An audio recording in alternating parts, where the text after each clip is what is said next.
pera ni Kuya Oliver ngayon tay, 100,000 na po. Ano masasabi mo doon tay? Bangko na lang. Okay lang siya. Ayos, salamat sa mga tumulong. Ano po, Nay? Para sa kanya, sa kapatid ko namin yung ibang ko na lang po para sa kanya. Ilaan po para sa kanya. Ngayon, ibabang ko din po namin. Itatago po. Tatago po namin para ilaan po sa kanya kung sakala pong gumaling siya. So ayan, mega love shoutout, isang magandang umaga, ayan. At isang mapagpalang araw. So, ang aga natin mag-upload. So, kagabi pa po itong video na to. Ayan.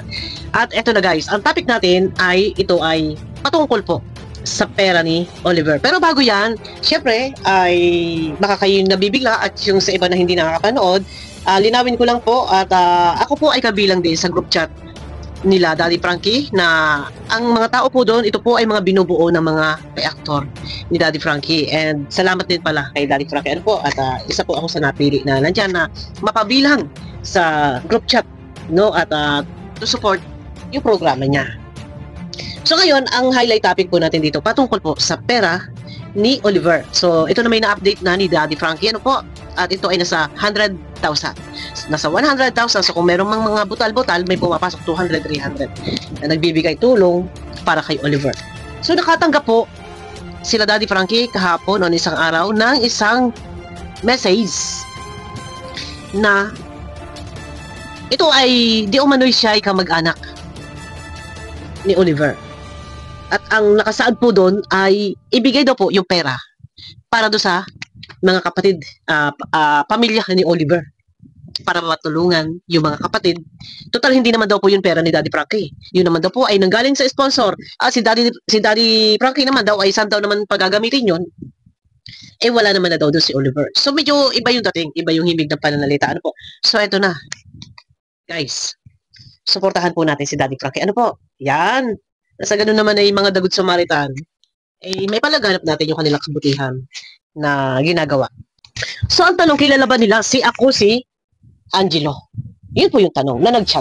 Ito, basahin ko po ulit to. Baka merong ibang hindi nakabasa, pero alam ko, alam na nila.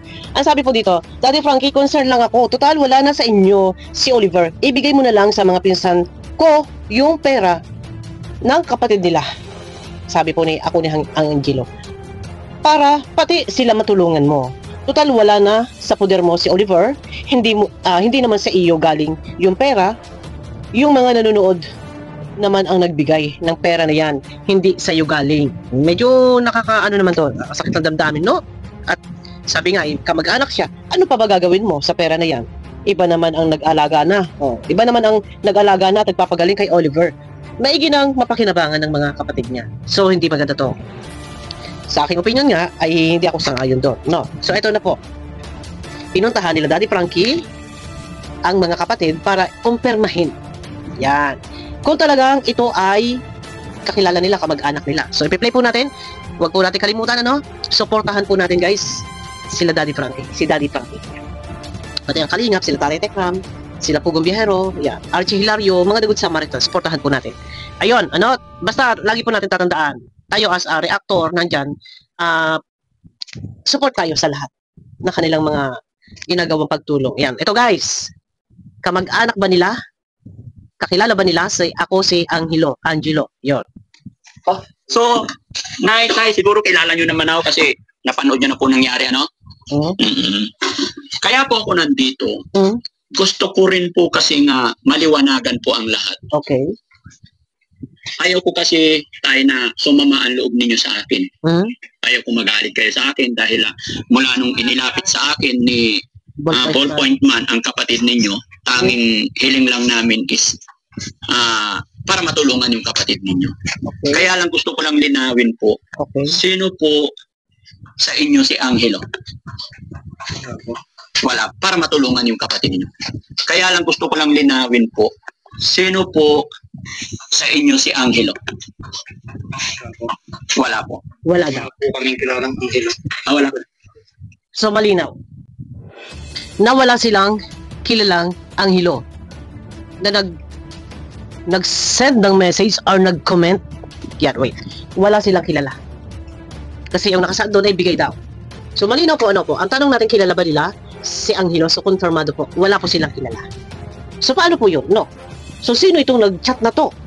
Or nag-comment na to? Na sabi, ibigay na lang daw yung pera sa mga kapatid ni Oliver. Sino iyon? Pero, ang pagpunta po dito nila Daddy Frankie ay i-confirm kung may kilala ba sila.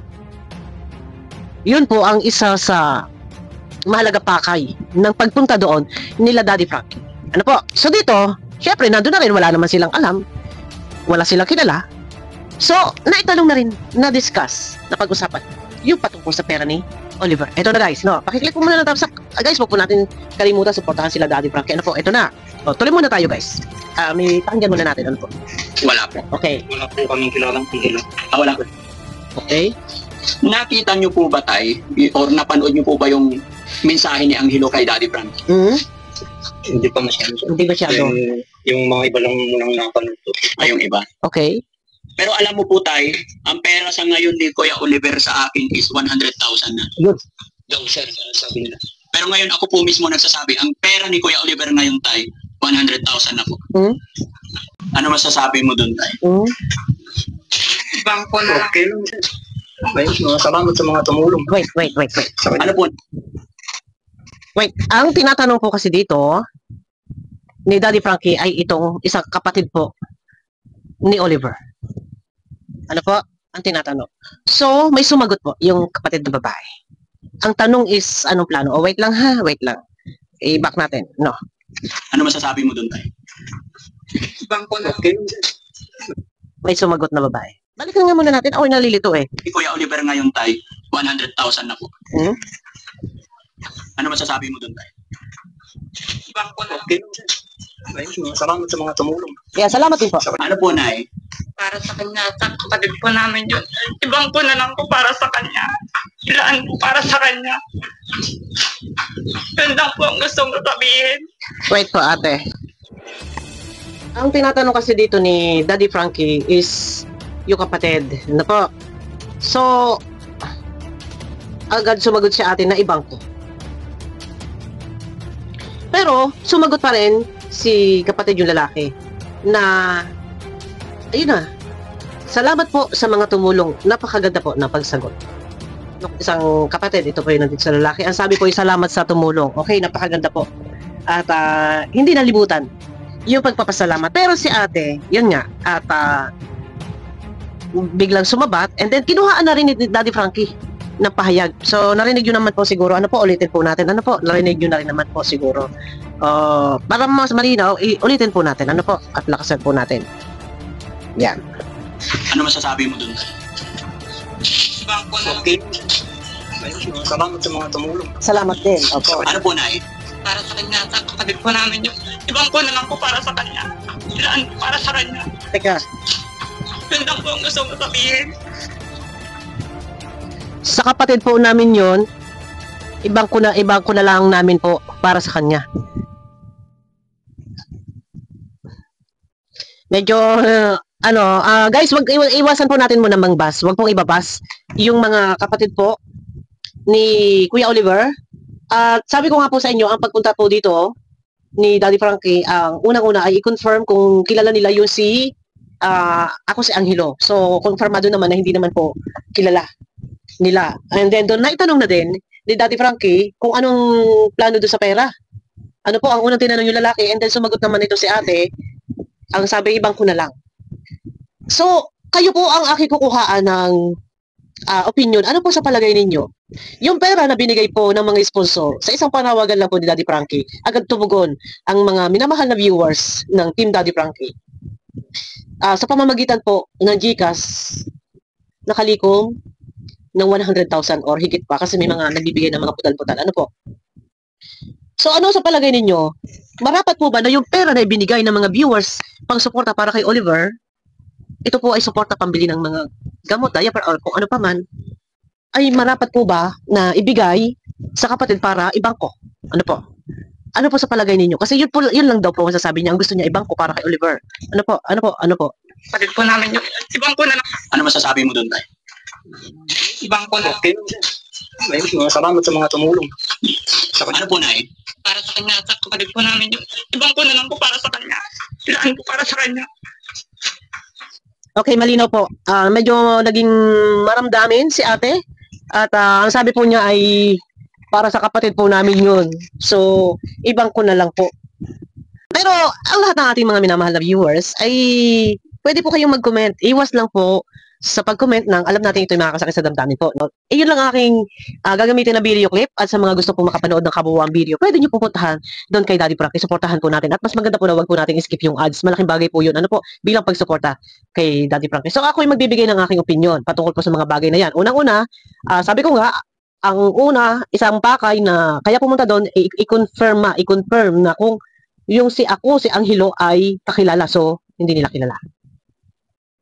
And patungkol sa pera, tinanong anong plano, at nakalikot nga ng pera. So, mahaba po ito guys. Ano po, hindi muna natin i-detalye kasi gusto ko lang kayo ay makapanood din po doon kay Daddy Frankie. So, gagamit man ako ng video clip, konti lang po talaga. Yung buod lang. Kung ano lang yung highlight ng itinatopic natin. Yan, ganun lang po talaga ako gumamit ng video clip. Hindi po yung kabuuan. Ano po, basta itatabay ko kayo, pupunta kayo kay Daddy Frankie. Ang aking magiging opinion, ang aking point of view tungkol doon kay ate, sabi ko nga, paulit-ulit, hindi ako sirang plaka, kinukonfirma kung kilala nila si Angelo. Kasi, based doon sa comment ni si Angelo ay ibigay daw sa kanila, sa mga to. Pero, ang nangyari nga po, kung ano po yung kagustuhan mangyari ni Angelo, si Angelo na mag-comment, na nag-comment, para doon na ibigay daw yung pera dito sa mga kapatid ni Oliver, kung ano yung kagustuhan mangyari ni Angelo, siya din pala po, kagustuhan din mangyari po nila ate, ang kanyang mga kapatid. Kasi kung mapapanood nyo po doon sa kahabaang video, ang sabi po dito doon ay yun daw po na pag-usap-usapan nilang magkakapatid. Ilabas muna natin si Kuya JJ, isilang dalawa lang, na ang pera ay ibabang ko nila para daw kay Oliver. Ako po ay hindi sang-ayon sa kagustuhang mangyari ni ate. Dahil unang-una po, sa panawagan ni Daddy Frankie, sa mga viewers, agad tumugon, nagpadala ng suporta para kay Oliver. Ang perang dumating, ito po ay hindi para ilagak sa bangko itago. Ang pera po ay gamitin para kay Oliver. Lalo pat sa ngayon ay ipinagagamot. Yes, nasa ospital. Siyempre may bibilhin pong gamot. And mayroong family day. For example, araw ng linggo, pwedeng dumalaw, sama-sama doon. Magagamit po, dumalaw, dalhan ng pagkain si Oliver, ano man yung mga pangangailangan pang gagamitin sa ospital, bilhan ng damit, ano pa man yan. Siguro may uniform naman sa ospital. Gagamitin ang pera para kay Oliver. Hindi po pwedeng ang perang pinadala po ng mga nag-sponsor, ng mga viewers through GCash. Hindi po. Para sa akin, hindi kailangang itago sa bangko. Gamitin yung pera para kay Oliver. And magagalit ang sponsor. Kasi kaya nga po sila nag-send, support po yun para kay Oliver sa kanyang paggaling, sa kanyang pagpapagamot. And ano man yung mga kakailanganin. Hindi po para itago yung pera sa bangko. Kasi may pangangailangan po si Oliver, bakit po itatago ang pera sa bangko? Ano po, maganda nga kung may tatago yung pera sa bangko. At least, pag si Oliver okay na, magaling na may pera sa Oliver. Pero hindi pa ito yung tamang panahon para yung pera ipitin po sa bangko. Gamitin kay Oliver, ilarga. Gawin ko ano yung marapat, gawin total may pera, ipagamot kung ano kailangan gamutan dyan. Total na may pera.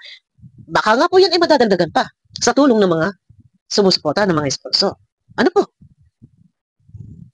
And, guys, iwas mo na, huwag po ibabas. At ayaw po nila na sila ay makakarinig ng medyo masakit para sa kanila. Maramdamin si ate. Pero naintindihan naman natin. Siyempre, sino ba naman ang ayaw na sila sino bang may gustong tayo nababas? Siyempre, ayaw natin. Lalo pat hindi sanay nababas. O, kung isang halimbawa ako, kahit ibas ako ng lahat ng no problem yun. Medyo immune na tayo sa mga ganyang sistema. Ano po. Pero, sabi ko nga po, unang-una din. Medyo gusto ko lang din sana muna na i-correct ko si ate. Sana po, ang maganda nga po kung halimbawa po ang pera ay maitabi. Ano po? Pero, sana po, kayo po din muna nag-suggest po kay Daddy Frankie. Daddy Frankie, ito suggest ko lang. Dahil kailangan po ni Oliver ng masinsinang gamutan or tutok sa gamutan. Mas mainam po siguro, Daddy Frankie, na ang pera po ay ilaan para sa pagpapagamot ni Oliver. Diyan po muna sa inyo dahil kayo po ang tumutulong sa amin para ipagamot ang aming kapatid. So, mangyaring kayo na lang po muna siguro humawak ng pera. Ano po? Dahil ang perang iyan ay para po talaga kay Oliver, tulong para sa kanya pangangailangan, pampagamot. Hindi po natin pwede sabihin, ay pera sa kapatid ko yan. Ilalagay namin, tatago namin sa bangko. So, gagawa ng bangko, joint account sila. Ang akin po, hindi po pwede na ang pera ay iipitin, itatago lang sa bangko. Binigay po yan ng sponsor para po ang paggamot po ni Oliver. And kung meron man din po siguro nga nahahawak ng pera, walang iba si Daddy Frankie. Kasi ang pera po, ito po ay pinadala kay Daddy Frankie to support beneficiary ni Daddy Frankie. Kasi ang una, lagi po natin tatandaan na po, ang una po sinuportahan po kasi dito ng mga sponsor is yung programa. Programa po ni Daddy Frankie. So, si Daddy Frankie, dahil si Oliver, yung beneficiary, nakita, para kay Oliver. Isusupport naman ni Daddy Frankie para kay Oliver. So, si Daddy Frankie yung magmamanage ng pera. So, siya yung may karapatan na maghawak. Siya magmamanage ng pera ni Oliver. Hindi po para sa akin po yun, opinion ko. Hindi po para ibigay sa mga kapatid and then itatago ng mga kapatid. Ay alam naman po natin na si Oliver po ay ipinapagamot. Ano po? May mga pagkakagasusan kagaya nga po niya, pupunta nga daw po doon bukas kasi may bibiling gamot. So saan po kukunin yung gamot? Kung yung pong pera ibinigay sa inyo, itinago sa bangko. Ano po? Siguro hayaan sa mga kapatid ni, ito maayos naman. Iwasan na po guys, mabasa na po. Sa mga kapatid ni Oliver, siguro mas maganda, focus muna kay Oliver. Kung may pera po, ay hayaan lang po natin. Ang importante po doon, si Oliver po ay matutukan sa gamutan. Hindi po kailangan itago sa bangko yung pera. Para po yan sa pagpapagamot, sa paggaling ni Oliver. Ano po? At focus po muna kung paano magagawa ng paraan na si Oliver ay tuluyang gumaling. Saka po pag-usapan kung yung patungkol sa pera. Pero ayun nga, nag-umpisa nga lang naman yun doon sa sa may nag-comment eh. So, pumunta nga sila Daddy Frankie doon. Kino-confirm kung kamag-anak nga ba nila yung si Angelo, ay hindi naman daw nila kilala. Pero ayun na nga, at sila naman din pala nakapag-usap-usap na yun daw pala ang gusto nilang mangyari. Mapapanood nyo po yun doon guys. At susundan po natin yung video na to. Yun din ang gusto nilang mangyari na ang pera daw po ay yun nga, kung bibigay sa kanila, itatago sa bangko. Pero nasabi nila na, yun nga, kung ibibigay. Pero nakapag-desisyon naman talaga sila. Sabi nga, yun na nga daw ang pag-uusap-usap nila na itatago sa bangko. Ay, hindi po kailangang itago. Hindi po na kailangang ipitin ang pera. Ilarga, ipagamot. Kay Oliver, ilarga yung pera. Hindi kailangan po na yan ay nakatago lang. Kasi pinadala po yan ng sponsor para panggastos ni Oliver. Ano po? Yun lang. Pag-close nga din sana kung halimbawa po may magagawa pa rin po kayong paraan para masuportahan ang inyong kapatid, hindi man sa financial support. Kahit man lang po yung yung kung dadalaw ay dumalaw.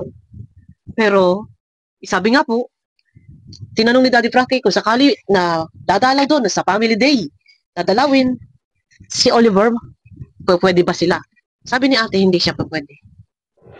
May mga kadahilanan, may anak siya. Teka muna. Siguro para sa akin, sa loob ng 15 years, kahit minsan lang, kahit sandali, isang araw lang, mapagbigyan. Ano po, mapagbigyan kahit isang beses lang. Kasi kailangan, sa pagkakataong ito lang. Kasi kailangan po kayo. Kasi kung may anak, pwede namang may paalaga sa mga kapatid. Siguro naman may mga kasama pa. Saka kung may asawa po kayo, pwede yung asawa niyo po muna mag-alaga. Kasi hindi naman po kayo sabay na pupunta ng Manila. Ano po? Yun na lang, sa loob ng 15 years. So, ito na lang yung pagkakataong pinagagamot si Oliver. Siguro, support si Daddy Frankie. Supportahan niyo po. Sabi ko nga, hindi man sa financial support. Supportahan niyo po si Daddy Frankie. Kasi hindi po yan mahirap na hirap sa part din ni Daddy Frankie na nandyan naman may mga kapatid. Kahit man lang yung pagpunta-punta doon, ma-interview kayo, ano ba nangyari? May mga, baka may tatanong pa yung mga doktor, kasi kayo lang po yung talagang bukod tanging makakapagpaliwanag. Kaya nga po nung dinala noon, si Kuya Oliver, talagang pinilit na isama. Tinawagan si Kuya JJ, kasi nga magtatanong yung doktor ano yung history? Ano yung nakaraan? Bakit nagkaganito? Ilang taon na to? Kasi, para sa record. Ano? Yun lang. So, balikan po natin guys kasi hindi po natin pwedeng pagsabay-sabayin ng topic. And itatabi ko kayo, puntahan nyo yung YouTube channel ni Daddy Frankie. Talagang, grabe, lahat ng upload po. Kapanapanabik ang bawat tag po ng kanyang mga video. No? Ang ganda ng kanyang mga video. Suportahan po natin si Daddy Frankie at iwasan po muna natin mangbas. Ako lang naman po ay nagbigay ng aking opinion. So, ayaw po nila na, masakit sa kanilang damdamin na sila mabas. Kahit naman po sino. Talagang mahirap po yung mabas. Lalo pat kung hindi po sanay. No? Pero yun na, no? Suportahan po natin si Daddy Frankie. Abangan niyo ako guys sa aking next video. At maraming salamat po kay Daddy Frankie. Siyempre, thank you din kay Ballpoint Man sa pagsama sa akin sa group chat sa lahat ng mga nando sa group chat ay samahan ng mga reactor. Yan, maraming salamat po. Abangan niyo ako guys sa aking next video po. Pakiclick po na thumbs up.